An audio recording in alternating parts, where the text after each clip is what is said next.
जमीन के नीचे खुदाई में मिली चीजों को ही सत्य माना जाने लगा है, चाहे वो सुप्रीम कोर्ट हो या आम जनता।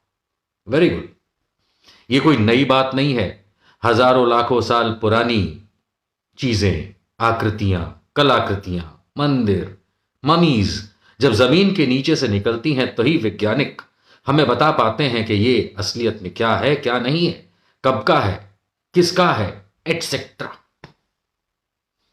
इससे पहले कि मैं आगे बढ़ूं, मैं दो तीन बातें साफ कर देता हूं। पहली चीज तो ये कि जो भी जानकारी इस वीडियो में, वो डिस्क्लेमर के साथ है कि जो भी कुछ भारत के times of India, Dainik Bhaskar इत्यादि न्यूज़पेपर्स में छपा है, उसी के माध्यम से दी जा रही है। कोई पर्सनल मनगढ़ंत बात नहीं है। दूसरी चीज, इससे पहले कि मैं आगे बढ़ूं और बताऊं कि कैसे सोमनाथ मंदिर को शायद हम हिंदुओं को, बौद्ध अनुयायियों को वापस करना पड़ सकता है, मैं ये जानकारी दूं कि यह बात कहां से शुरू हुई, मेरे दिमाग में क्यों आई, कहां से खोजबीन की और उसका मूल कारण क्या रहा। हाल में महाराष्ट्र के पुणे के एक बाहरी इलाके में संवाददाता सम्मेलन को संबोधित करते हुए श्री गोविंद देव गिरी महाराज, जो कि अयोध्या के राम मंदिर के कोषाध्यक्ष भी हैं, उन्होंने एक बात कही।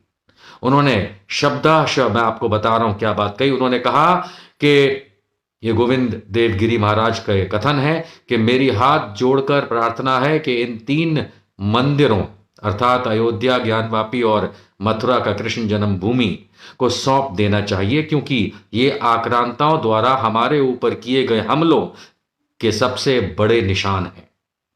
अगर वे, आगे वो कह रहे हैं, अगर वे अर्थात मुस्लिम पक्ष इस दर्द को शांति से ठीक कर सकें तो भाईचारा बढ़ाने में मदद मिलेगी। यह अभी हाल के ही दिनों में कहा गया एक वक्तव्य है, जिसको जब मैंने सुना तो कुछ हंसी, और कुछ ज्यादा हंसी मुझे इसलिए आई क्योंकि हम सब जानते हैं कि किस तरीके से महाराज के पूर्वजों, यानी मेरे भी पूर्वजों ने अन्य धर्म के मंदिरों, स्थलों को जबरदस्ती कब्जा किया। तो जब मुसलमानों से आप ये मांगने को तैयार हैं, या आप विनती भी कर रहे हैं, या अन्यथा भी कई तरीकों से करने की कोशिश जो अयोध्या में तो देखी ही गई थी, फैजाबाद था, तो हमने जब रिसर्च की तो हमें कुछ चौंकाने वाली चीजें मिली हैं। और वो चौंकाने वाली चीजें, बातें कोई मुझे खुदाई में नहीं मिली हैं, वो सिर्फ और सिर्फ अखबारों की कटिंग्स में मिली हैं, और वो भी ऐसी जो किसी के लेख नहीं है, लेकिन आधिकारिक सरकारी जानकारियां हैं, और वो भी मोदी सरकार की। और इस आधार पे मैं आपको बता दूं कि सोमनाथ मंदिर, जी, गुजरात में विश्व प्रख्यात प्रसिद्ध सोमनाथ मंदिर, अगर बाकी की आगे की जानकारी मिल पाए, क्योंकि नरेंद्र मोदी जी ने बीच रास्ते में आगे की जानकारी रोक दी है, अगर मिल पाए या ढूंढी जाए या जाके सर्वे किया जाए, तो मेरा मानना यह है कि शायद सोमनाथ मंदिर को, बौद्ध अनुयायियों को हमें वापस करना पड़े, देना नहीं पड़े, वापस करना पड़े। इसकी शुरुआत होती है कुछ वर्ष पहले, 3-4 साल पहले की बात है।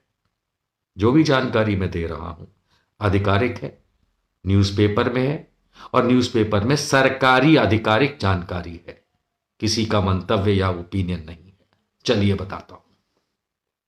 और इसके बाद मेरे ख्याल से यही गिरी महाराज और दूसरे जितने भी हिंदू स्वयं को ठेकेदार बताने वाले लोग हैं, ये उन हर हिंदू मंदिरों को, बौद्ध अनुयायियों को, जैन अनुयायियों को, इस्लाम के अनुयायियों को वापस करना शुरू कर देंगे, जिस पे जबरदस्ती कब्जा हमारे समाज, हिंदू समाज ने किया हुआ है।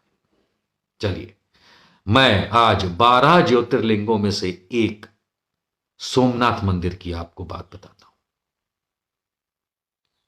2-4 वर्ष हुए होंगे इस बात को, और मैं शब्दशः बताऊंगा, ताकि इसमें कोई भी ऐसी चीज ना रह जाए जो मेरे मन से निकली, मेरे मन से नहीं, मैं आधिकारिक बात बता रहा हूं आप देख भी पा रहे हैं, और उसके बाद जो निर्णय लेना हो वो आप लोग लें, समाज ले, मैं भी लूं, जरूरत लगे तो न्यायालय भी ले।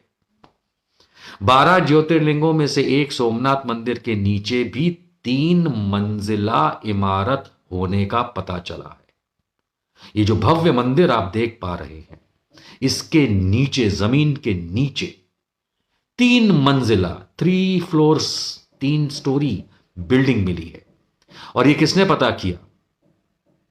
IIT Gandhinagar, Indian institute of technology Gandhinagar और 4 सहयोगी संस्थाओं के आर्कियोलॉजिकल एक्सपर्ट ने यह पता लगाया है।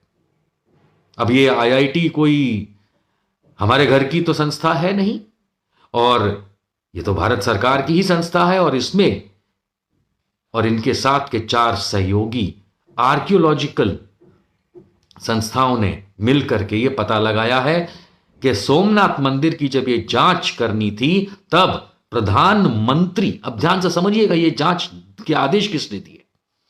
सोमनाथ मंदिर के नीचे तह में, जमीन के नीचे क्या है, इसकी जांच के आदेश प्रधानमंत्री और सोमनाथ मंदिर के ट्रस्टी नरेंद्र मोदी के आदेश पर की गई थी जांच। ऐसा भी नहीं है कि कोई नेहरू जी ने की थी, नरेंद्र मोदी के प्रधानमंत्री रहते, और क्योंकि वो सोमनाथ मंदिर के ट्रस्टी भी हैं, उन्होंने ये आदेश दिए। करीब 1 साल पहले, यानी कि इस रिपोर्ट के 1 साल पहले, और ये रिपोर्ट 3 साल पहले, ये जो दैनिक भास्कर में छपी आप देख रहे हैं, ये करीब 3-3.5 साल पहले छपी थी। यानी आज से करीब 4 साल पहले टोटल मोदी ने दिल्ली में हुई एक मीटिंग में आर्कियोलॉजी विभाग, यानी आर्कियोलॉजिकल सर्वे ऑफ इंडिया को यह जांच करने का आदेश दिया था। किसने दिया था? क्या मिला नीचे? तो आईआईटी गांधीनगर और बाकी 4 सहयोगी संस्थाओं द्वारा किए गए आर्कियोलॉजिकल सर्वे में मंदिर के नीचे एल शेप की इमारत मिली। एल शेप की इमारत, अंग्रेजी का कैपिटल लेटर एल शेप की इमारत नीचे है। पुरातत्व विभाग की 1 साल की जांच के बाद 32 पेजों की एक रिपोर्ट तैयार कर सोमनाथ ट्रस्ट को सौंप दी गई। रिपोर्ट में बताया गया कि मंदिर, यानी सोमनाथ मंदिर के नीचे एल शेप की एक इमारत है। यह भी पता लगा कि यह सोमनाथ मंदिर के दिग्विजय द्वार से कुछ ही दूरी पर ही स्थित सरदार वल्लभ भाई पटेल के स्टैच्यू के आसपास कई बौद्ध गुफाएं भी हैं। तो ना सिर्फ सोमनाथ मंदिर के नीचे 3 स्टोरी यानी 3 फ्लोर्स वाली एक बिल्डिंग है, इमारत है, जो एल शेप में है, पर बिल्कुल नजदीक में उस सोमनाथ मंदिर का जो द्वार कहलाता है, यानी कि दिग्विजय द्वार जो कहलाता है, उसके बिल्कुल नजदीक में सरदार वल्लभ भाई पटेल की स्टैच्यू यानी कि मूर्ति है, और उसके आसपास कई सारी बौद्ध गुफाएं हैं। यह इस रिपोर्ट में बताया गया। अब बढ़ते आगे। साइंटिफिक तरीके से रिपोर्ट तैयार की गई। ऐसा नहीं है कि लोगों से पूछ के रिपोर्ट तैयार की गई है, जैसे ज्ञानवापी और बाकी जगहों पे आपको ये सुनने को मिलता है कि बड़ा साइंटिफिक तौर पे, तो ये साइंटिफिक तौर पे, वैज्ञानिक तर्ज पे ही इस पूरी रिपोर्ट को बनाने से पहले रिसर्च की गई। एक्सपर्ट्स ने करीब 5 करोड़ रुपए की, आज से 4 साल पहले की बात हो रही, 4 या 5 साल पहले, एक्सपर्ट्स ने करीब 5 करोड़ की आधुनिक मशीनों से मंदिर के नीचे जांच की थी। सोमनाथ मंदिर के नीचे, जमीन के नीचे, अब ध्यान से सुनिए, जमीन के नीचे, मंदिर के जमीन के नीचे करीब 12 मीटर तक जीपीआर इन्वेस्टिगेशन करने पर पता चला कि नीचे भी एक पक्की इमारत है और प्रवेश द्वार भी है उसका।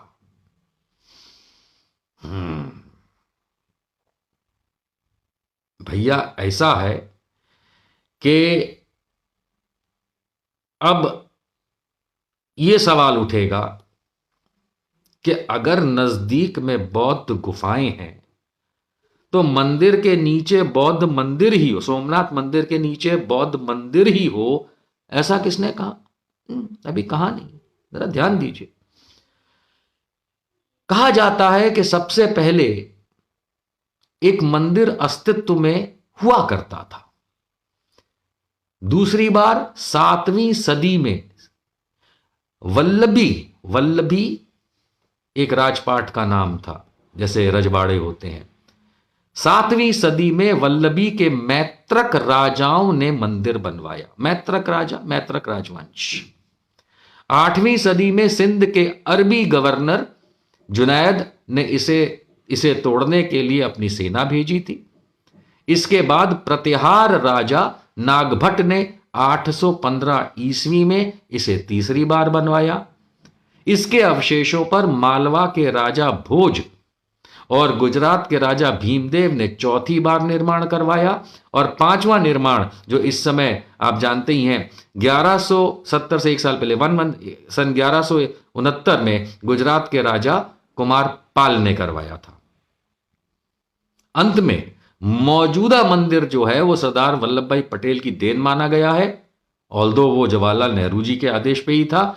मुगल बादशाह औरंगजेब ने 1706 में फिर से मंदिर को गिरा दिया, ये बताया जाता है।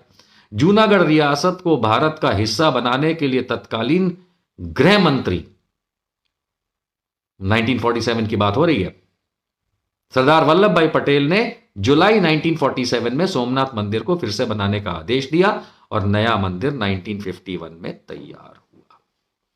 अब आप बोलेंगे मैंने इतनी सारी बात बताई, इसमें बौद्ध धर्म की बात कहां से आई?